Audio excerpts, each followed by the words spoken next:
exaltar a minha condição de independente, que aliás nunca estaria em causa, porque o PC e o PS têm a certeza que eu sou do CDS, e o CDS e o PSD não têm dúvidas de que eu estou à esquerda. Portanto, é uma coisa que, de qualquer maneira, a independência está garantida.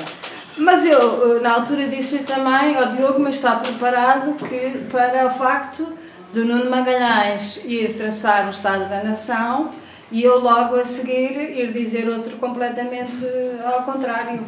E ele disse, estou, não há problema, é por isso mesmo que nós queríamos ouvi-la. E eu na altura disse também, bom, é que eu além do mais acho que o Estado da Nação, olha, agora está muito benzinho. E esse muito benzinho que tinha a ver com uma série de indicadores económicos que pareciam de facto apontar para uma melhoria da situação económica, para um reforço da credibilidade externa, para um grande reforço da confiança das instituições europeias, FMI congêneres naquilo que era de facto o processo de evolução em Portugal, até para alguma alteração positiva do rating, que agora a Fitch veio, apesar de tudo, moderar, porque diz que sem resolução da dívida e sem resolução da questão do sistema bancário não vai alterar o rating, e são duas coisas que o Governo não vai poder alterar rapidamente, nem com os planos que tem.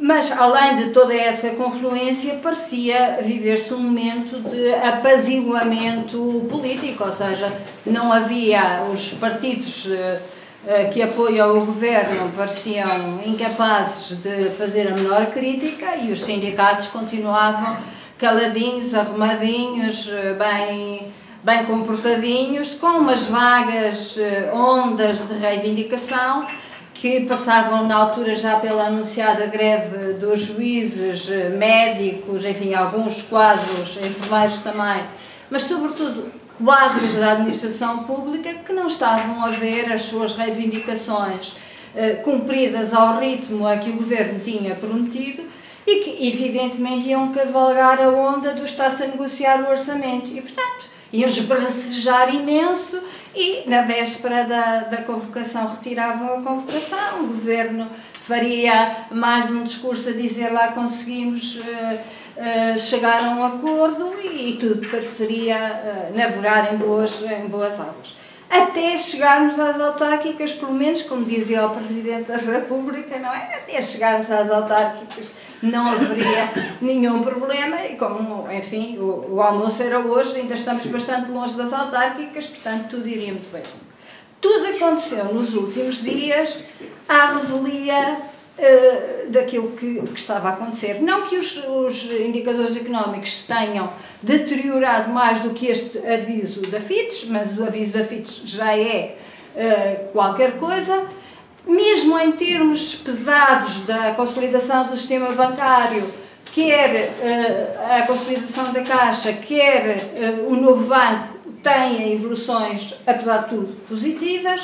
Hoje, por exemplo, deu-se um passo à frente na consolidação do novo banco, porque está permitido pela Comissão Europeia um passo que era importante, embora ainda não esteja totalmente autorizado. Portanto, não foi uma degradação em termos económicos, até passou, digamos, quase desapercebida alguma melhoria nesses indicadores e que tem a ver com um ganho de confiança que, para mim, em alguns pontos é um bocadinho inexplicável, noutros não. E quando o Nuno Magalhães diz, por exemplo, bom, nós agora, lá para 2018, portanto, no orçamento do próximo ano, nós também recuperávamos o rendimento todo, já tinha acabado a sobretaxa, portanto, também a diferença não é assim tão grande. É porque uma coisa é fazer tudo de uma vez, anunciar de forma muito forte que vem aí um aumento do rendimento disponível, mesmo que esse rendimento disponível depois não seja tão forte assim, depois a sobretaxa seja um bocadinho adiada.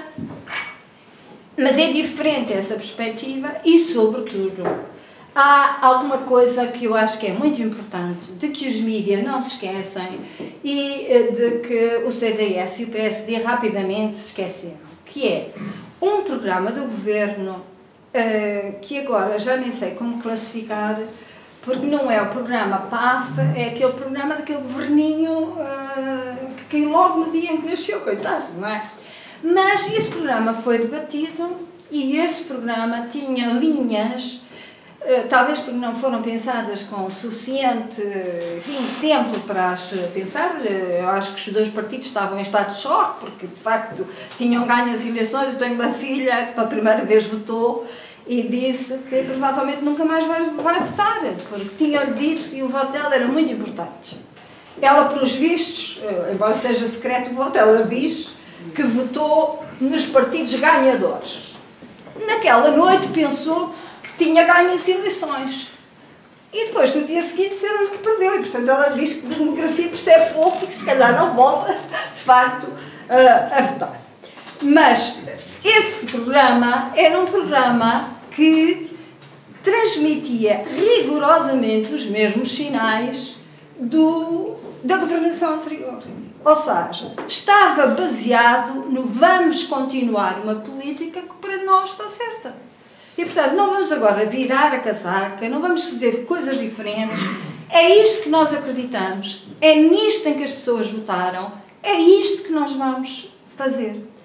Penso que os dois partidos não se deram conta, e penso que o Nuno Magalhães também está com alguma dificuldade em se dar conta, de que, em termos de população, esta política não estava a ser entendida como uma política que dava frutos. Estávamos, provavelmente até poderia vir a dar frutos. Esse teste, de facto, não podemos fazê-lo. Mas a população achava que a coisa ia afundar ainda mais e, portanto, estava longe de perceber qual era o método. Dir-me-ão, não, votaram, apesar de tudo, na continuação dessa política. Portanto, a população em si mesma acreditava que isso seria assim. Mas, como toda a gente sabe, em ciência política há um fenómeno de para melhor está bem, e para pior já basta assim.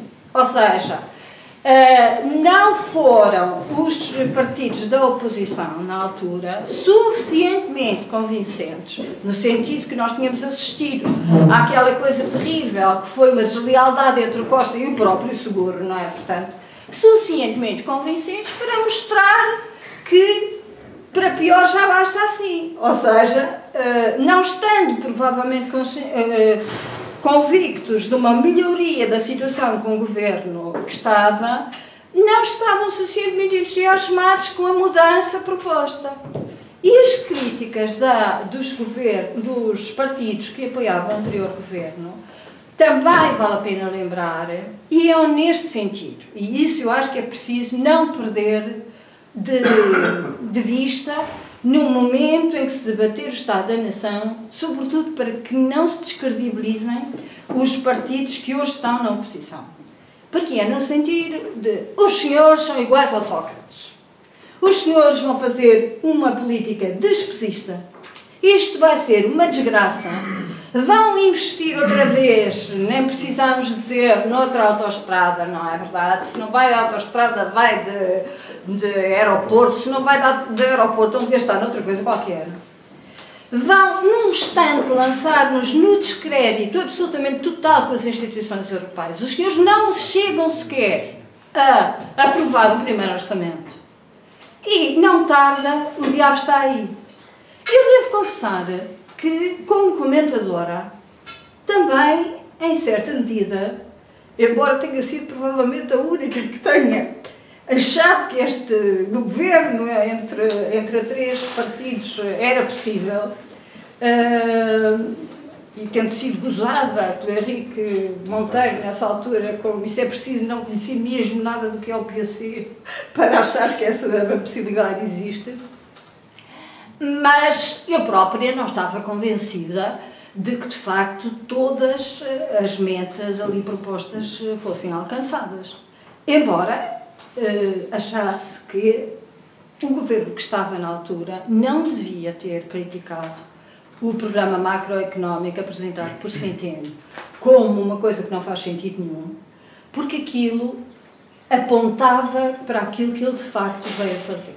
Ou seja, cumprir o tratado orçamental, cumpri-lo totalmente e fazer uma coisa muito mais moderada, muito menos despesista. É verdade que ele fez cativações de 1.000 milhões. Eu não fiz o trabalho de casa. Ou seja, eu não consegui ver na Conta Geral do Estado em que é que foram aplicadas as cativações nos governos anteriores. Não tenho a certeza sequer que isso viesse na Conta Geral do Estado nos governos anteriores. Penso que é uma inovação neste, não tenho a certeza absoluta, mas faltou-me de facto esse trabalho de casa.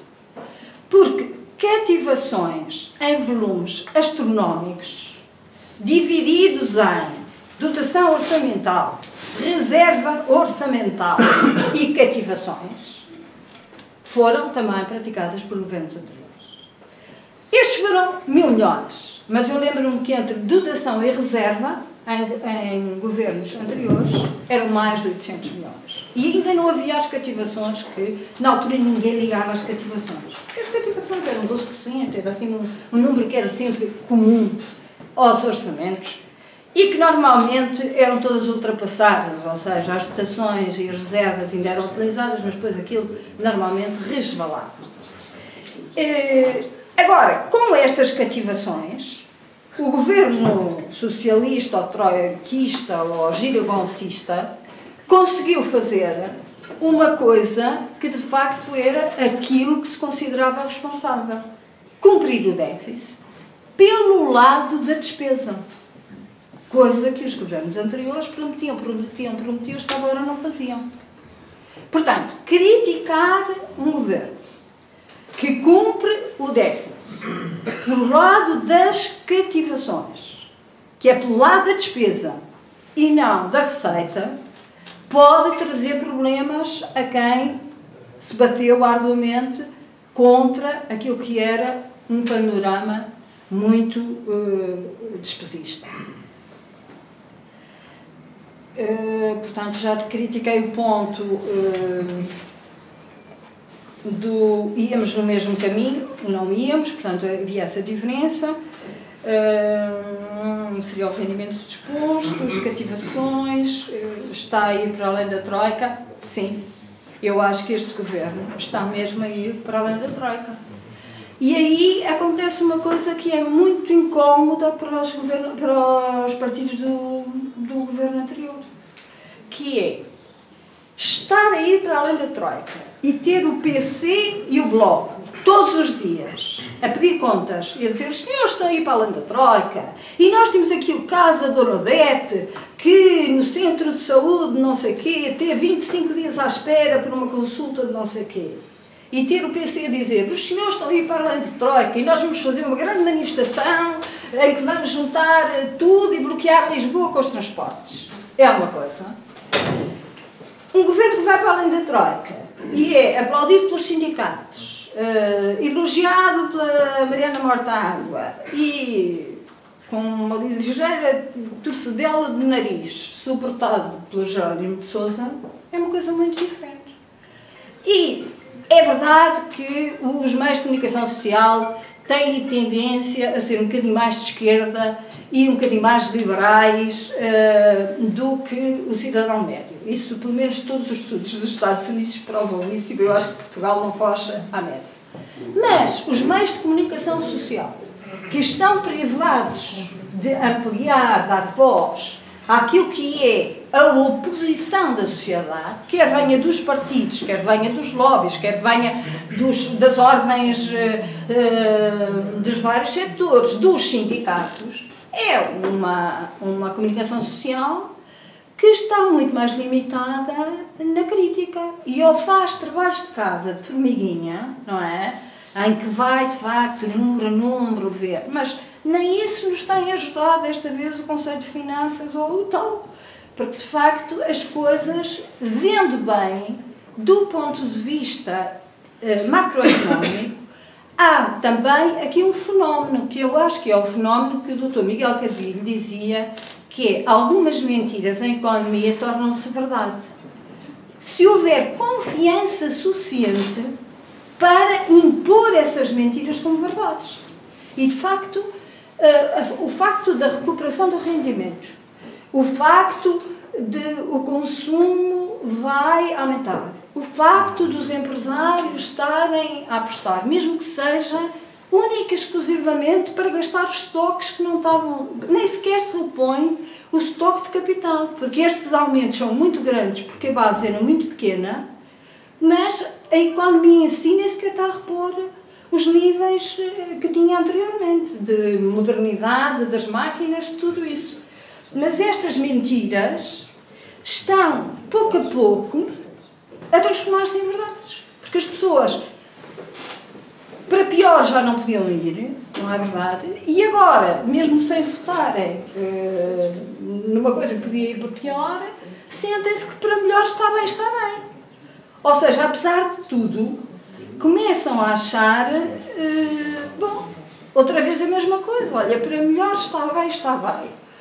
Para pior, não vamos, se calhar, mexer muito nisto. E, portanto, o próprio António Costa, com a ativa participação do superativo Presidente da República, que é uma pessoa que faz bem a ponte com os partidos do anterior governo, faz muito bem a ponte, não é? Começam a ver que o Sr. Presidente da República diz: olha, eles tudo são muito responsáveis, estão a fazer muitas coisas. Isto, apesar de tudo, está aqui, está acolher, está não sei o quê, está benzinho, não é? E eles começam a dizer: está muito benzinho, e as pessoas dizem: olha, se calhar está muito benzinho, não é? E, portanto, isto vai avançando para o muito benzinho. Tinha aqui só mais uma coisa, que é... acho que me falta dizer só, que era... bem, eu peço escusa a comentar a questão da defesa, porque tenho colisão de interesses nessa matéria, sou casada com um militar e, portanto, não vou... Embora é evidente, não é verdade, para toda a gente o que é que está a passar, não é? Quer dizer, roubar armas é assim uma coisa que... pior do que isto não existe, não é? Em relação à administração interna, também a descoordenação foi total, mas mais uma vez o Sr. Presidente fez o favor de estar lá como aos bombeiros. E, portanto, as pessoas não viram que isto andasse assim completamente à deriva, não é? Portanto, até o Primeiro-Ministro não fez falta nenhuma. Ele fez o favor de dizer, não é verdade, que ele é que faria falta. Se não estivesse ali, isso é que seria uma chatice. Agora, não obstante, o Dr. António Costa, ele bem podia estar a banhos que não fazia falta nenhuma. Portanto, estava tudo muito bem. Agora, uma única nota ainda. Os tiques de arrogância. É verdade. Existem neste governo. Absolutamente verdade.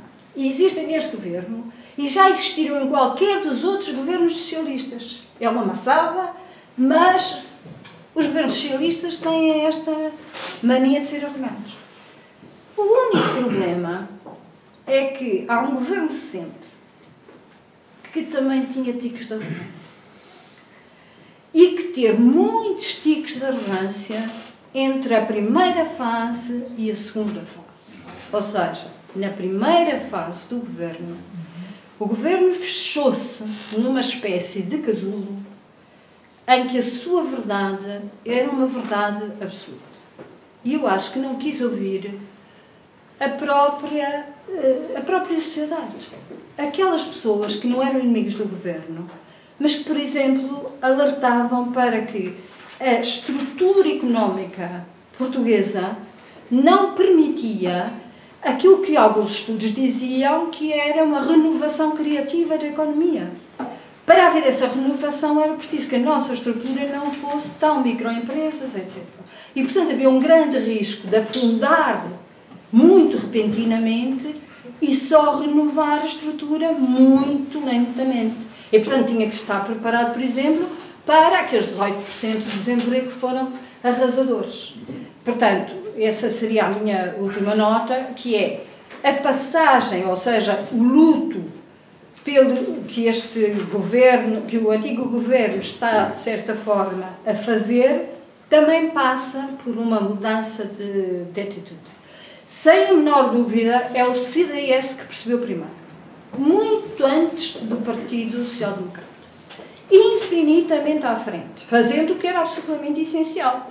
Para já, substituir o líder. Por outro lado, calar o ex-líder, que está feliz e contente, mas já não sabemos muito bem onde, não é? Arranjar um discurso completamente novo, que permite, de certa forma, dizer, pronto, está bem, não rejeitamos o nosso passado, foi o que foi, mas nós somos outra coisa, deixem lá de nos misturar, somos outra coisa, temos um projeto, vamos avançar para esse projeto e, portanto, o que passou, passou e o que lá vai, não é? E isso não é agora para ser agradável, depois de ter dito tanta coisa desagradável, mas o Dr. Nuno Magalhães não é, e a Dra. Assunção Cristas não são comparáveis de maneira nenhuma à outra parte do anterior governo. Ou seja, não é, quer dizer, que há uma repetição e há uma negação que chega a ser confrangedora. Ou seja, os jornalistas, por exemplo, quer dizer, quando ouvem o Dr. Passos Coelho repetir com aquela virulência a mesma coisa, como se nada se tivesse passado, não é verdade? É confrangedor, parece, apetece dizer,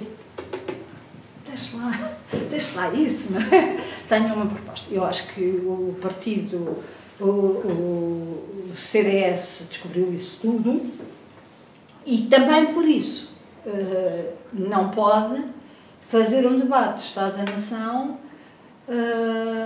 coincidente, digamos, com o que for do PSD.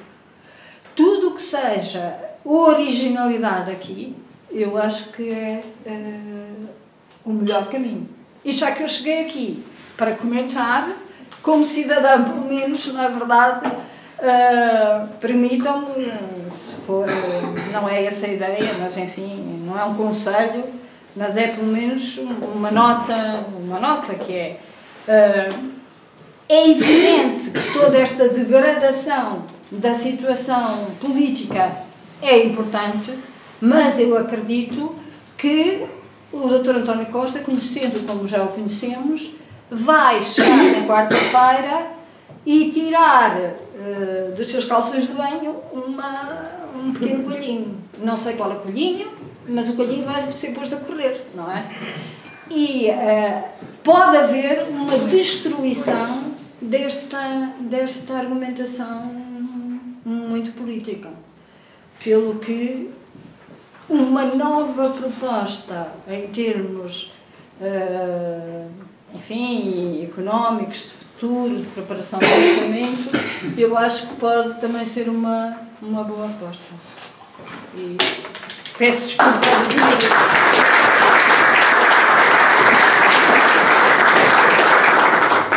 Como já não temos outra medida na carreira, eu faço a parte do pessimista. Muito obrigado. O Nuno irá agora